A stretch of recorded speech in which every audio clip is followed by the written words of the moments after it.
بسم اللہ الرحمن الرحیم۔ آپ یہ ویڈیو دیکھیں پھر اس پر مزید بات کرتے ہیں۔ بنا کے پلا دو جلدی سے۔ پلاتی ہوں۔ پتی چائے میں دوں۔ پتی مجھے کیا پتا کہاں ہے، آپ چائے بنا کے پلا دو۔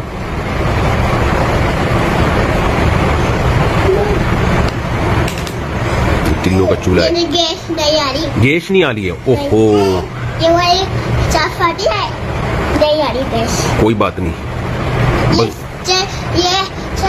یہ آؤ ڈالے کو میرا چولہا۔ ہاں جلدی سے پلا دو، مجھے بھوک لگ رہی ہے۔ یہ لے چائے۔ اور پراٹھا بھی کھلا دو۔ پراٹھا گرم چائے ہے، بہت گرم ہے، تیز۔ میں ٹھنڈا لاؤں؟ ٹھنڈا لاؤ۔ تو جی آپ نے ویڈیو دیکھی،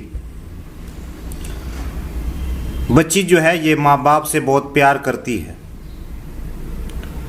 اور جو شخص بچیوں کی پرورش کرتا ہے اس کو کیا انعامات ملتے ہیں۔ احادیث میں 3 چیزوں کا ذکر ملتا ہے اور 3 انعامات کا ذکر ہے۔ وہ کیا ہے؟ ایک حدیث ہے مسلم شریف میں، حضرت انس بن مالک رضی اللہ تعالی عنہ سے، وہ فرماتے ہیں کہ رسول اللہ صلی اللہ علیہ وسلم نے ارشاد فرمایا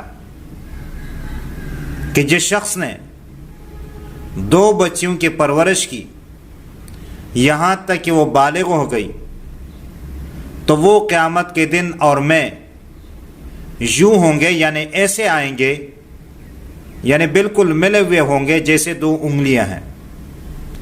اور اللہ کے رسول نے انگلیوں کے ساتھ یوں اشارہ کیا کہ جیسے یہ انگلی ایک دوسرے کے ساتھ ملی ہوئی ہے، اسی طرح ہم قیامت کے دن آئیں گے۔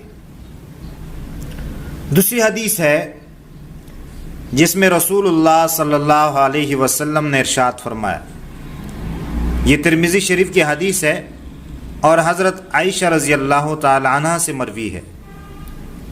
وہ فرماتے ہیں کہ اللہ کے نبی صلی اللہ علیہ وسلم نے ارشاد فرمایا کہ جو شخص بچیوں کے پرورش سے دوچار ہوا، فصبر علیہن، اور ان کے پرورش پر جو مصائب آتے ہیں اس پر صبر کیا، کننا لہو حجابا من النار، تو یہ بچیاں اس کے لیے جہنم کے آگ سے آڑ بنے گی، اور بعض روایت میں جنت میں دخول کا ذریعہ ہے۔ تو 3 قسم کے روایت کو ملا کے یہ 3 باتیں حاصل ہوتی ہیں کہ رسول اللہ صلی اللہ علیہ وسلم کی معیت، نمبر 2 جنت میں دخول، اور نمبر 3 جہنم کی آگ سے بچاؤ۔ تو کیا یہ 3 جو فضائل اور یہ جو اجر ہے، کیا یہ کم ہے؟